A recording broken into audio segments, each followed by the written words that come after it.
Yeah, just said yesterday, another great win. Have an opportunity to sweep a team like Vanderbilt on the road.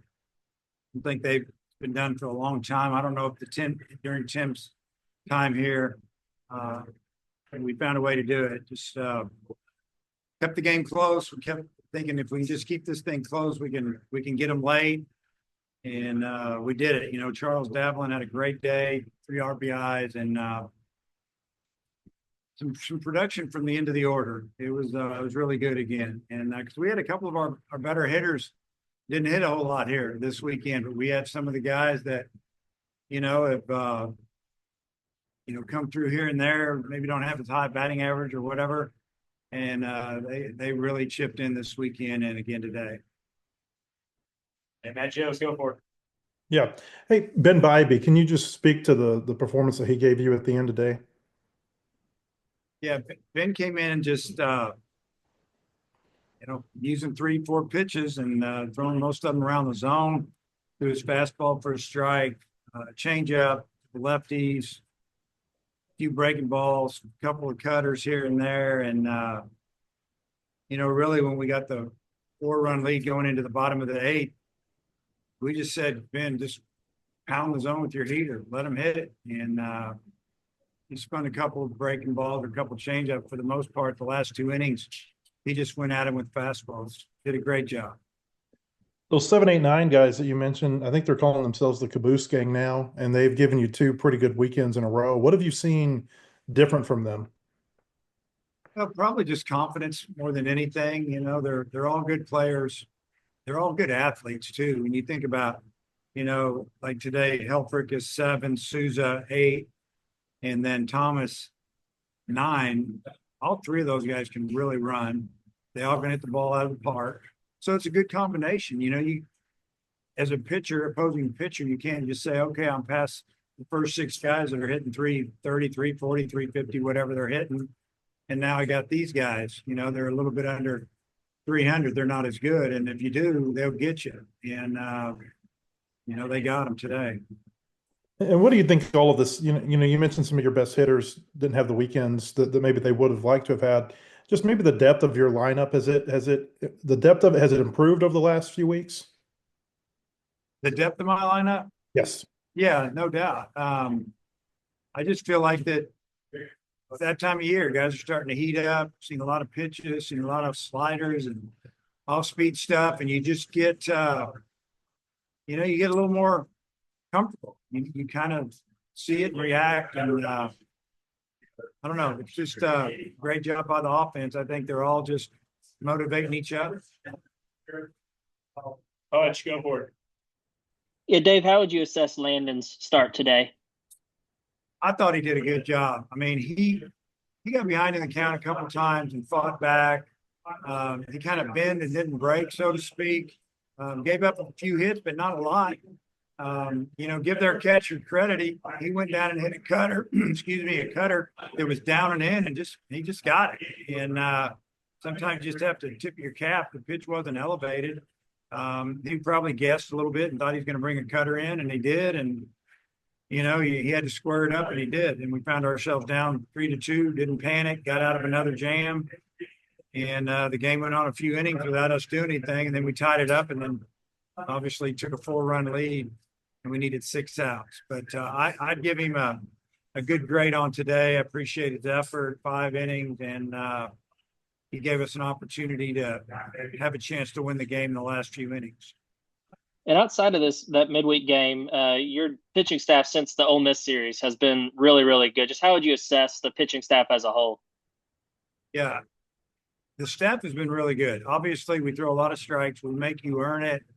I think that our pitching staff is confident that the defense is going to play good defense behind them, not going to give up much, not going to kick balls around, maybe make a great play every now and then. And I think they also have in the back of their mind, we can score. And I think that takes a little bit of pressure off of them. And, whether it was starter, middle guys, or guys finishing games for the last they've been really good. Last one for me. I wanted to get your take on there was a couple of base running issues for Vanderbilt today where they I think there was a runner interference where a guy ran into Souza, and then also I guess the guy got caught between second and third. Kind of what was your perspective on those, and how big are those plays in a game like this? Yeah, just the first one, the left-handed hitter brought a drag bump with him with the left-handed pitcher, got it by. Souza was aware of the play. He could do it. It's on scattering report we talked about. He was crashing hard. If he doesn't run into the runner, he's going to have to field it to make a good throw. It's still going to be really close. But yeah, I mean, the other play, you got a ball that's hit. The runner at first is, goes around second, goes around third. I don't know exactly what happened. All I know is the batter runner had his head down when he went around second. So I don't know if the third base coach was bringing the runner at third, and then as the last second threw up, the stop sign, and by then the batter runner had put his head down and didn't look. We call it look, touch, look. You look before you hit the bag, you touch the bag, and you look again just to see if there's been a change, and there was a change. So, how much did it affect the game? I think it affected the game a lot. I think that play affected the game. It probably for sure cost them one run. The play earlier in the game, it could have cost no runs, but it also could have cost a big inning because, now they're going to have a 9-hole, and they're going to be back to the top, and you never know. I mean, all those things add up in a ball game, and that's why we always tell our guys everything matters. So you got to pay attention, and it wasn't us this time. Matt Hearn, go ahead. Yeah, hi Dave. In all your years in the SEC, I guess when you're able to win a close one like you did yesterday, how often does that lend itself to a series win or a sweep in this case on day 3?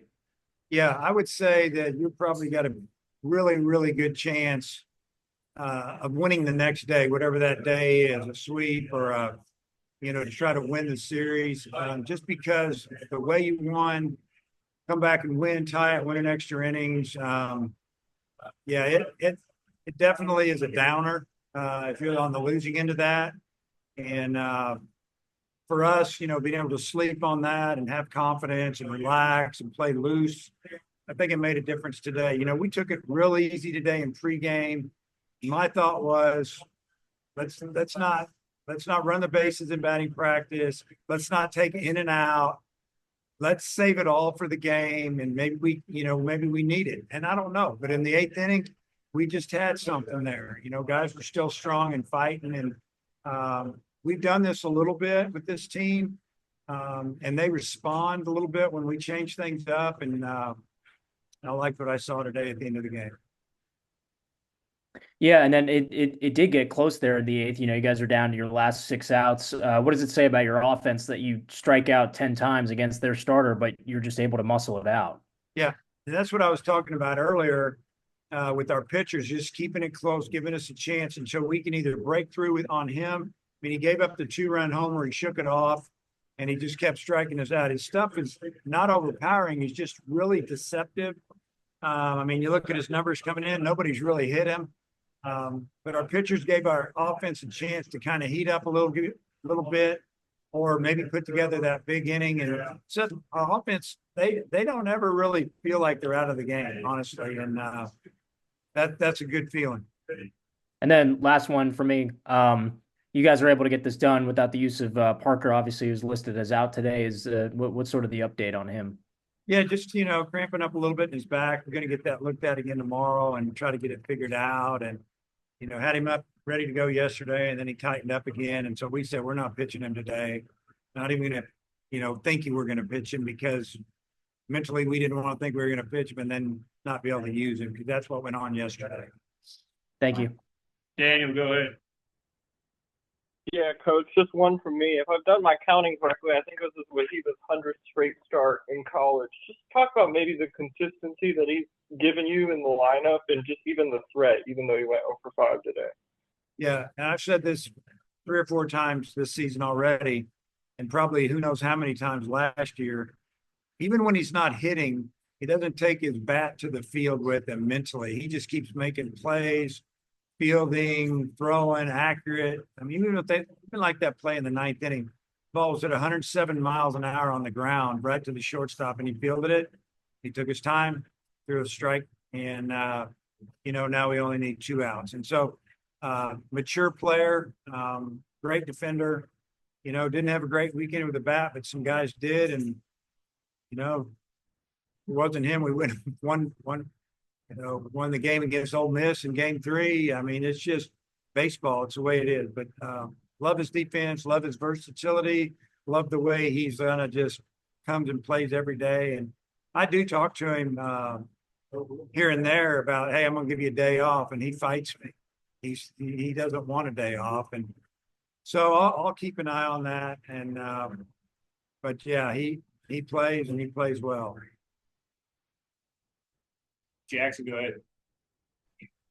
Hey Dave, you mentioned yesterday, you kind of brought it up. You hadn't personally gone on the road and swept Vanderbilt. In all your years of coaching, I'm sure a lot of things happen a bunch, but can you savor doing something for the first time like this weekend? Yeah, I mean, I'm not the only coach in the league that never swept them here. What did I hear? They hadn't been swept at home since '94.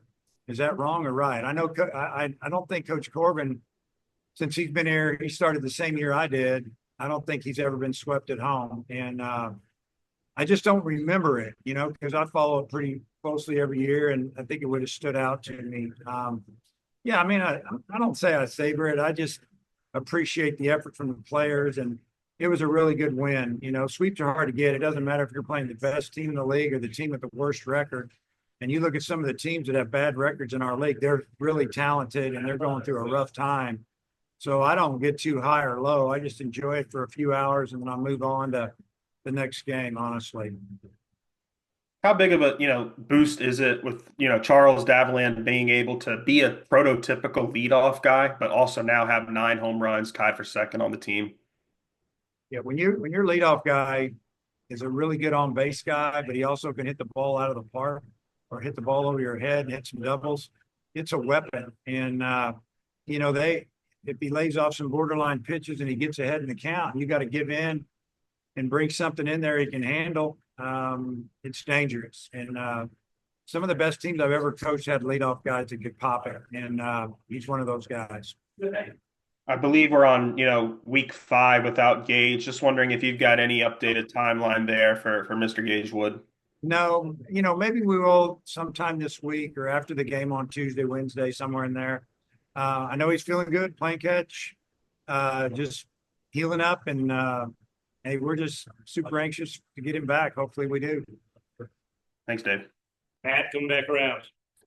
Yeah, you mentioned on Tuesday how you have to manage a midweek game differently to save your arms for the weekend. Did you have to learn that the hard way at one point in time during your career? And I mean, I guess like this week, it feels like it validates that thought process. Oh, yeah, you do. You just, you guys have heard me say it over the last few years. Said it the other day. Sometimes you got to lose one to win one. We just talked about it on the little bus ride over here to our auxiliary locker room where we're taking a shower. As you can hear all the noise. That as much as we hated to lose that game on Tuesday, we might have probably won the game today. Maybe not yesterday, maybe not Friday, but if we bring Bobby in, he's probably not as good as he was today, and we might lose. Or Carter, the other day, and we had him up again. So yeah, I've gotten greedy, so to speak, and won a game on Tuesday and maybe another one on Wednesday, and then Friday goes okay, but you use a guy or two, and you don't have any guys left that you really want to go to for Saturday, and it may cost you that game and Sunday. So as much as we have great fans, they just got to understand sometimes when we play 4 and 5 games a week, we just don't have enough guys sometimes. It just depends on how it goes. We got to take care of their arms and keep an eye on pitch counts, and body language will tell us a lot, and technology will tell us a lot about if a guy needs a break. And I don't think we'll talk to you again before Tuesday, before you go down to North Little Rock and play. Just what are your thoughts on going down there this year? And it seems like it's been a ballpark where it's a little bit hard to score, but you've got a different kind of lineup maybe than what you've taken down there in the past. Yeah. I haven't checked the weather yet because I'm a little superstitious. So I'll be checking it here shortly. I wait till the series is over. It would be nice if there was a nice west or northwest wind, because if it's out of the south, it's in baseball lingo, it's a graveyard. You can't hit it out of there hardly.